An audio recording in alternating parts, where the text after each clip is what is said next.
नमस्कार दोस्तों, एक और नए वीडियो में आपका स्वागत है। जैसे कि हम देख रहे हैं यहाँ पे पूरा यूएसए और इंडिया का एक टैरिफ वॉर जैसे पिछले कुछ महीने पहले यहाँ पे चाइना और इंडिया का चल रहा था। तो यहाँ पे जो इन्होंने हमारे ऊपर जो टैरिफ लगाया वो है 25%। और यहाँ पे अगर हम देखेंगे तो वो ये क्यों लगा रहे हैं, क्योंकि हम यहाँ रूस से हम क्रूड ऑयल ये इंपोर्ट कर रहे हैं। तो यहाँ पे उनका कहना है, तो लेकिन ये इतना दोगलापन है इनका, ट्रम्प साहब का, कि उन्होंने खुद अमेरिका रूस से क्रूड ऑयल इंपोर्ट करती है, बहुत सारी चीज़ें हैं वो इंपोर्ट करते हैं, लेकिन यहाँ पे वो दूसरे की जो अर्थव्यवस्था है वो किस तरह बिगड़ सकती है, ये उनका फोकस है। और ये चल रहा है वो केवल नोबेल प्राइज के लिए ये सब चल रहा है, नोबेल के लिए ये चल रहा है, क्योंकि उनको चाहिए नोबेल। और यहाँ पे उनको सपोर्ट इसलिए चाहिए कि अभी ये यूक्रेन और रशिया का अगर वो वार रुकवा देते हैं तो वो नोबेल के लिए ये अप्लाई कर सकते। तो ऑल न्यूज़ है यहाँ पे वो छोड़ दीजिएगा, आप खाली अपने पोर्टफोलियो पे फोकस कीजिएगा। मैं आज आपको एक स्विंग ट्रेडिंग स्ट्रैटेजी भी बताऊंगा, और उसके पहले कुछ मार्केट का हाल देखते हैं। अभी लगभग मार्केट अभी आधा घंटा बचा है, और अभी सबसे ज़्यादा गिरने वाले जो सेक्टर है वो है फार्मा और आईटी। आज पीएसयू बैंक और प्राइवेट बैंक निफ्टी छोड़ के और पीएसयू बैंक छोड़ के बाकी लगभग सभी सेक्टर है निगेटिव है। तो यहाँ पे हमें क्या करना चाहिए और किस तरह हम बैठे रहना चाहिए? तो दोस्तों ऐसे समझिए, ये साल आपका नहीं था, आपको इस साल रिटर्न नहीं मिलेगा। यहाँ पे कोई भी स्ट्रैटेजी आपकी वर्क नहीं करेगी। जैसे कि आप ब्रेकआउट ट्रेडिंग की स्ट्रैटेजी यूज करते हैं, वो भी यहाँ पे वर्क नहीं करेगी। यहाँ पे आपका जो वॉल्यूम स्टॉकर है वो बहुत सारे ये जो स्ट्रैटेजी है, ये डाइवर्स बॉक्स, ये कुछ भी यहाँ पे वर्क नहीं करता है, क्योंकि मार्केट ही बेयर है। अच्छे स्टॉक जो हाई क्वालिटी के है, टॉप 10 के है, टॉप 20 है, वो भी यहाँ पे नीचे जाने की संभावना रहती है, क्योंकि यहाँ पे मार्केट ही ऑल डाउन है और निगेटिव चल रहा है। लेकिन ये सब न्यूज़ जब निगेटिव आती है, तब ये जो मेरा पिछले कुछ सालों का जो एक्सपीरियंस है, ये ऐसा है, सभी न्यूज़ जब निगेटिव आती है तभी मार्केट बॉटम बनाता है। यहाँ पे टाइम करेक्शन है, प्राइस करेक्शन नहीं है, क्योंकि टाइम लग रहा है। प्राइस देखो, आप यहाँ पे आपके निफ्टी जो है ये 2% 1% ऐसा कभी गिरा है नहीं, ये धीरे धीरे जा रहा है और प्राइस करेक्शन नहीं है, टाइम ले रहा है, साइडवेज रह रहा है। तो यहाँ पे अगर हम मॉर्गन स्टैनली की अगर कुछ रिपोर्ट पढ़ेंगे तो उन्होंने इंडियन इकोनॉमी अभी यहाँ से अच्छे करने की सोची है। लगभग उन्होंने जो हमारे सेंसेक्स का अगला जो टारगेट दिया है वो भी अच्छा दिया है, लगभग 90,000 का टारगेट उन्होंने दिया है। लगभग यहाँ से 10 या 12% का सेंसेक्स का टारगेट है। तो यहाँ पे इकोनॉमी अच्छी करेंगी, यहाँ पे कुछ अगले क्वार्टर तक आपका मार्केट ओवरऑल स्टेबल हो चुका होगा। आपको खाली पेशेंस रखना है, जो भी आपने इन्वेस्ट किया है उसको संभाल के रखिए, उसको खोना नहीं है, क्योंकि आज अगर आप खोएंगे तो कल उसकी प्राइस बढ़ेगी, फिर आपको ग्रीड आएगा और यहाँ पे आपको ये आएगा, लालच आएगा कि ये मैंने क्या कर दिया। तो अगले इस बात को समझिए, और हम अभी एक स्ट्रैटेजी के ऊपर डिस्कस करेंगे।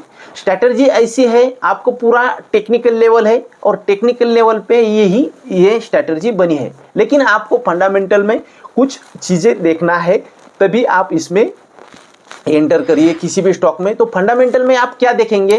तो सबसे पहले उसका मार्केट कैप अच्छा होना ज़रूरी है। दूसरा, कंपनी कुछ सालों से लिस्टेड होना ज़रूरी है। तो ये दो आप कुछ देखिए। उसके बाद अगर आप देखेंगे अगला, अगर आपको फिल्टर लगाना है तो डिविडेंड भी कंपनी कुछ ना कुछ वो 0.0% 0.01% भी डिविडेंड देना ज़रूरी है, क्योंकि वो प्रॉफिटेबल कंपनी होती है। तो यहाँ पे ये आपका फंडामेंटल हो गया, पूरा टेक्निकल लेवल पे ये है। अभी आप ईएमए यानी एक्सपोनेंशियल मूविंग एवरेज, ये एक्सपोनेंशियल मूविंग एवरेज यानी रिसेंट का जो है वो यहाँ पे आपको दिखाता है। तो एक्सपोनेंशियल मूविंग एवरेज यहाँ पे 16 डे का लगाने का है और लगभग आपका 3 महीने का आपका एवरेज यहाँ पे आ जाता है, क्योंकि ट्रेडिंग डे लगभग 20-22 दिन ही आपके मार्केट के होते हैं हर महीने में। तो लगभग 16 डे मूविंग एवरेज लगाना है और ये लगाना है 9 डे मूविंग एवरेज। और दोनों लगाने के बाद दोनों का कलर चेंज कर देने है, चेंज रखना है, यानी कोई एक का लाल रखना है, एक का कुछ दूसरा रखना है, या आपके हिसाब से जो भी कलर है दोनों को चेंज करना है। उसके बाद आपको डिफ़ॉल्ट वॉल्यूम लगाना है। अभी करना क्या है, जब भी मार्केट आपका स्टॉक आपका नीचे गिरता है, नीचे गिरे वाले स्टॉक ढूंढना है, उसके बाद उसमें ये फिल्टर लगा देना है।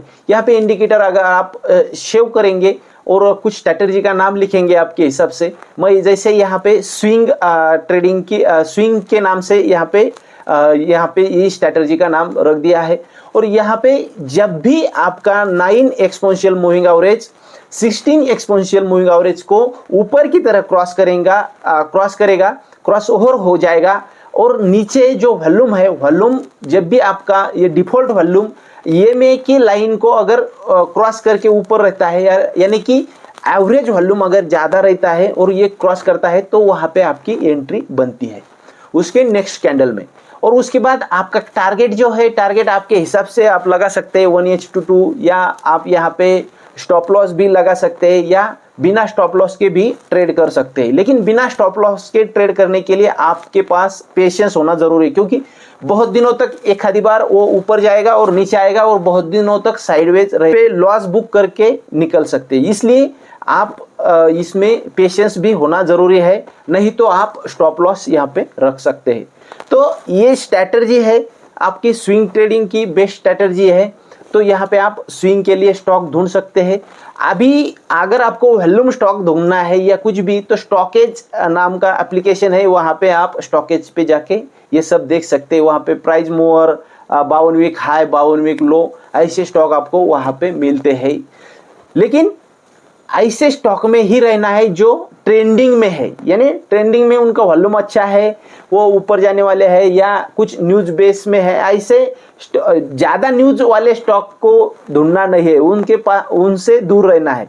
आपको कुछ फंडामेंटल के तौर पे देखना है, या कुछ यहाँ पे आपके टेक्निकल लेवल पे ही देखना है।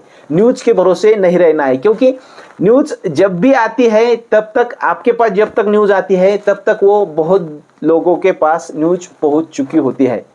तो कुछ आप पीछे के कुछ एग्जाम्पल देखिए। मैं जब यहाँ पे यस बैंक अभी कैसा है फंडामेंटल, मैंने अभी पिछले 1 साल से तो उसके चार्ट को भी नहीं देखा है। तो जब भी ये न्यूज़ आने वाली थी, न्यूज़ आने से पहले ही ये 2 दिन 3 दिन पहले ही गिर गई थी। ऐसे कुछ बहुत स्टॉक है जो न्यूज़ आने से पहले गिर जाते हैं और फिर बाद में निगेटिव न्यूज़ आती है, फिर और गिरते हैं, और यहाँ पे ये ऐसा होते रहता है। तो आप है इन्वेस्टर, आप है रिटेलर, आपको कुछ भी नहीं, आपके पास पेशेंस अगर है और आपके पास संयम है यहाँ पे आप मार्केट में बने रहने का, तो यहाँ पे आपका प्रॉफिट डेफिनेटली बनेगा।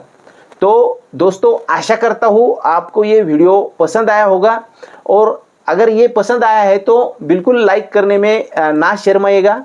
अगले वीडियो में मिलते हैं, नेक्स्ट वीडियो में। थैंक यू, जय हिंद।